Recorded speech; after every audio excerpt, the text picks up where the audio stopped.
Punta naman natin. Ito maganda to. Oh, ito maganda tong topic na ito. Oh, yung ano ng Office of the Vice President. Sige nga, pasok. Of the President, may red flags din mula sa COA ang Office of the Vice President. Oh, may red flags ang Office of the Vice President. Oh, sa COA. Oh, sige. Ano 'yan? Hindi raw nakonsulta ng tama ang mga benepisyaryo sa milyon-milyong cash assistance program. Hindi nakonsulta ng tama. Oh, yun ba ang ano, yun ang laman nung nung sulat ng COA? Mamaya pa-discuss natin. Ng opisina ni Vice President Sara Duterte noong 2024. Ania sa frontline sa balita si Brel Montalvo ng News 5 Mindanao. Ang OVP ay laging handa sa panahon ng krisis. Ang ating determinasyon na maglingkod ay sinasabayan ng dedikasyon sa good governance at operational excellence. Sa ganyang paraan flinex ni Vice President Sara Duterte ang paglilingkod ng kanyang opisina sa kanilang year-end report. Isa sa mga ipinagmalaking programa ng Office of the Vice President ang Magnegosyo Taday. Layo nitong tugunan ang pangangailangan ng mga nakararanas ng kahirapan, kawalan ng hustisya at iba't ibang kalamidad. Sa pamamagitan niya ng libo-libong pisong cash assistance. Nagbunga na yan ang pangkabuhayang puhunan, financial literacy training at ng iba't iba pang proyekto. Ang pag-ahon sa kahirapan ng bawat pamilyang Pilipino ay prioridad natin. Sa pamamagitan ng Magnegosyo Taday, nakapagbigay tayo ng suporta sa kabuuang 15 groups at 2,245 aspiring entrepreneurs ngayong taon. Oh, ito ang sinisilip nila dito, yung COA report. Buksan ko lang yung COA report dito sa aking pangmayaman na cellphone. Wait, ayan, buksan ko yung COA report para makita natin mismo. Office of the Vice President COA report. Ayan, executive summary. Oh, nakalagay dito kung magkano yung mga bagay-bagay. Oh, pumunta tayo doon sa part diyan sa may Magnegosyo Taday. 138 beneficiaries consisting of 128 individuals and 10 non-NGO civil societies organization or CSOs who applied financial assistance were approved based on client category after the evaluation of the satellite office and special project division staff an accreditation committee that the applicants were eligible and qualified. However, the proposed project feasibly and the viability of the 138 beneficiaries were not assessed and taken into consideration, which is not compliant with item B, blah, blah, blah. Ayan, Manual of Operations. In addition, the barangay certification submitted by the 8 individuals is deficient. Finding number 2. We recommend the management agreed to instruct the director of operations to A. Ensure the feasibility and viability. Second, henceforth ensure that the content of the barangay certification for individual applications both blah blah blah. Sinabi ba ng COA na mali? Sinabi ba ng COA na palpak yung paggamit ng pondo? Yung pondo ninakaw ba? Yung pondo napunta ba sa walang kakwenta-kwenta? Oh, ito yung parang notice of disallowance. Parang ganito siya naglalaro. Ang siste dito, meron silang ginawa. Meron silang programa, nagamit naman yung pera. Pero nakita lang namin na may mali sa proseso. May mali sa proseso. Pwedeng i-correct? Pwede. Kaya nga sila nagbibigay ng recommendation. Ayan we recommend. Ayan mismo, ito yung COA audit nasa cellphone ko. We recommend and management agreed. Nagrekomenda kami sa Office of the Vice President. And nag-agree naman sila na i-instruct yung Director of the Operations para i-ensure na sa susunod ganito, sa susunod ganyan. Hindi mali, walang mali. Meron lang kulang sa proseso, meron lang hindi na follow up, pero walang mali sa pera. Yung pera na nagamit sa serbisyo. Yung pera hindi ninakaw. And we are talking about ilang milyon lang. But again, maliit o malaki, Ang issue dito, ninakaw ba yung pera? Hindi. Nabigay ba yung pera sa tamang mga tao? Oo. May kakulangan? Oo.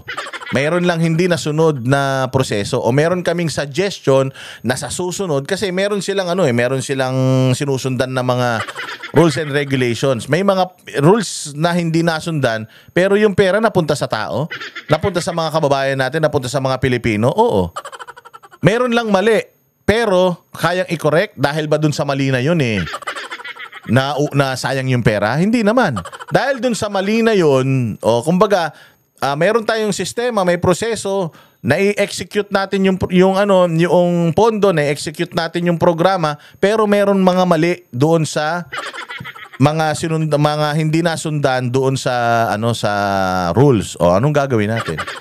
O sa susunod ganito o nag-usap-usap tayo sa susunod, in-advisean sila ng COA na ganito gawin nyo sa susunod. Oo, yun ang sinasabi dito. We recommended and management agreed to instruct the director of operations to ensure blah blah blah and herefore ensure that the content of the barangay blah blah blah. Oh, sinabi ba ng COA dito na mali yung paggamit nyo ng pondo? Sinabi ba ng COA dito na palpak yung sistema nyo, palpak yung inyong execute ng proyekto? Wala. Meron lang silang napansin, meron lang silang nakita na napagkasunduan naman nila pare-pareho na gagawin na nila sa susunod. Pero walang mali kasi kung may mali dito, si COA sasabihin niya, therefore, yung paggamit nyo nitong pondo na ito is illegal. At dahil dyan, isasampa natin sa ombudsman itong particular na dito dahil kinorrupt nyo yung pera. Walang ganun. Walang sinabi si COA dito na nawawala yung pera magkano lang ang budget ng Office of the Vice President? Wala pang 1 billion. Napupunta ito sa mga serbisyo. Kita nyo nga, pinagkakasya nila yung kapurit sa mga tao. Maliliit na mga puhunan ibinibigay dun sa mga tao. Tapos minomonitor na lang nila whether kumikita yun o hindi. Mamaya ipapakita ko rin sa inyo. Ang Office of the President meron din.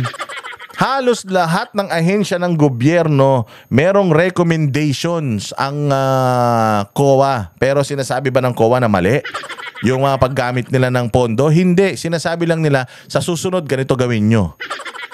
Okay? Okay. Di ba? Tatangan nyo. Pero para masigurong legal ang mga aktibidad ng programa, may nakalimutan atang hakbang ang OVP. May nakalimutang hakbang. Para makasigurong legal. Walang nakalagay dito walang nakalagay dito na nakasigurong legal.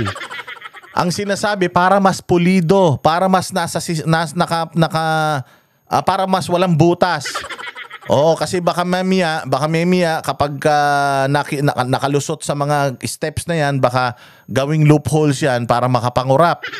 So para hindi talaga magamit itong itong issue na ito sa mga future na mga na mga pagbibigay ninyo, we recommend that you do this, you do this, you do this, you do this. Walang sinabi dito ang COA na may ninakaw ang Office of the Vice President. Meron nga silang unmodified Dito mismo sa letter na ito sa letter na ito nakalagay mismo that they are issuing an unmodified opinion. It means everything is okay. It's just that in this particular project, in this particular execution, you've missed some steps. But yung mga missteps na yon hindi naman nag-lead to corruption. So walang corruption, therefore walang problema. Now, the Office of the Vice President is accepting na oo nga, sige, we will do it. Kaya nga nakalagay dito, we recommended and the management agreed. Nag-usap na ang COA at ang OVP. Pucha, pinalalaki nyo to, wala naman tong problema talaga Alam nyo ang problema ng bayan natin Pilipinas, putang ina ninyo, yung sandamukal na trilyon-trilyon ninanakaw ng sindikato ng mga Marcos at Romualdez. Yan ang problema natin, hindi itong mga ito. Tainang yan, walang nawalang pera dito. Bottom line is, walang nawalang pera, walang nanakaw na pera, meron lang mga steps na hindi nasundan. Which is, ina-acknowledge naman yun ng Office of the Vice President. Nagnakaw, kapurit na nga yung pera nila, wala 1 bilyon na nakawin pa nila. Kung bobobo nyo talaga. Sige, diretso. Yan ay ang siguruhing kwalipikado ang mga grupo at individual na makakatanggap ng tulong. Sa 2024 audit ng Commission on Audit na inilabas nitong December 1, napag-alaman ng COA na hindi sumailalim sa kinakailangang assessment ang 128 individual. Hindi sumasailalim. Oo, meron lang silang na-miss na steps. Kayo talaga mga media kayo. At 10 non-governmental organizations na beneficiaries ng programa. Labag daw yan sa Manual of Operations na mismong OVP ang bumuo. Sa ilalim kasi ng nasabing manual, dapat daw i-assess ng Department of Trade and Industry at ng Philippine Insurance Deposit Corporation ang... yun. So, yun yung mga missteps. Dapat isangguni. Ngayon, ang COA, may nakikita ba silang ninakaw na pera? Hindi ba napunta sa tao? Hindi ba napunta sa tao? Kaya lang, hindi natin alam kung yung tao na napuntahan nun qualified o hindi. Dahil nga, doon sa missteps na yon. Now, alam ko naman na napunta yan sa isang individual. Meron kayong certificate, may pirma ng receive. Yung ano na yan, yung pondo na yan, na execute, may mali kayong step na nagawa. Ayusin natin yan. Sa susunod, dapat okay na yan. Di ba? Ganun yun. Hindi yung negative yung ano ninyo, yung atake ninyo na parang sinadya nila na gawin yun. Tatanggap na beneficiaries. Mamaya makikita nyo pa dito yung ibang mga wordings nila. Business proposals para sa evaluation. Pero wala daw nakarating na dokumento sa state auditors. Base rin sa report ng COA, matapos ilabas ang pondo para sa programa, 11 lang ang binisitang beneficiaries ng OVP mula sa kabuuang 83. 11 lang yung nabisita. Tayo na kasi tinitipid nyo eh. Bawala na silang pamasahe. Pero, is this correctable? Yes. Is this, are you saying that because of this, kinurakot yung pera? Hindi. COA is not flagging the Office of the Vice President for corruption. They're just flagging the Office of the Vice President because they missed some steps. They missed some... they should have done this pero hindi nila nagawa. So, kaya sinisita ko because baka maging source of corruption to. So, ngayon pa lang, iwasan na natin, ayusin na natin, kailangan lahat mabisita nyo, hindi pwedeng mangilan-ngilan lang. Pero hindi ko sinasabi ninakaw nyo pera ha. Wala akong nakita nung inaudit ko kayo na ninakaw nyo pera. May nakita lang ako na pagkukulang. May mga pagkukulang kayo. Hindi naman perpekto ang tao. Yan ay para i-check sana ang status ng investment o negosyong dapat ay pinaggastusan ng mga perang galing sa OVP. Hindi lang yan, hindi rin daw na-liquidate ng nasa oras ang higit 2 hindi na-liquidate ng nasa oras. Hindi na-liquidate ng nasa oras. Iba yung hindi na-liquidate versus hindi na-liquidate ng nasa oras. Ibig sabihin na-liquidate, hindi nga, late nga lang. Ngayon, pinag-usapan natin, COA and OVP, wag na kayong malilate ha. Okay po. Tapos ang problema, may nanakaw na pera ang OVP? Wala. Hindi na-liquidate on time. Pero na-liquidate? Oo. Hindi nga lang on time. May pagnanakaw? Wala. Hindi lang na-liquidate on time. Tangina niyan. Hay, talaga naman. Grabe talaga ang effort ng mainstream media para sirain ang Office of the Vice President. Tangina nyo, Joy na nga lang ang binigay sa amin yan. Nanalo nga ako ng raffle, Joy.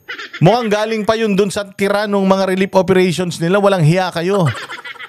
Dapat nga ako nagrereklamo eh. Dapat mga iPad yan eh. O kaya iPad Pro yan. O kaya mga mga Apple Watch. Pucha, Joy. Yung financial assistance na inilabas ng programa. Sinisika pa ng News 5 na hinga ng pahayag ang DTI, PIDC. Kami ang boses ng masa, hindi natatakot.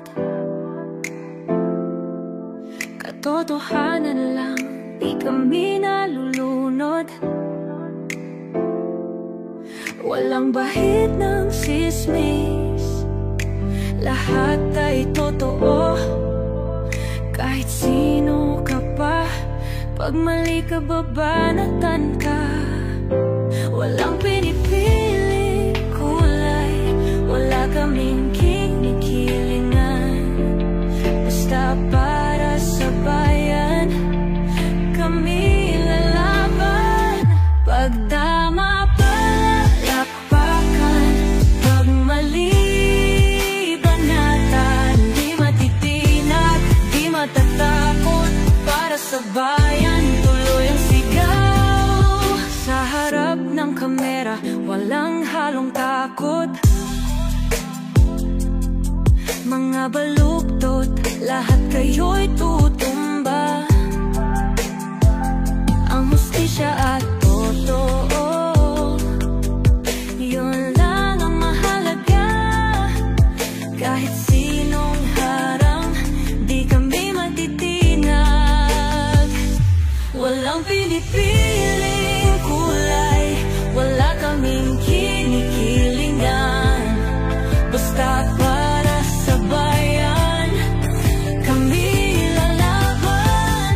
Pag tama palakpakan, pag mali banatan, di matitinag, di matatakot. Para sa bayan, tuloy ang sigaw. Kung nasa tama ka, ikaw ay aming kasama. Pero pag mali ka, handa ka na bang mabasag? Banateros kami, walang inuuran. Dahil bayan muna, bago ang sarili.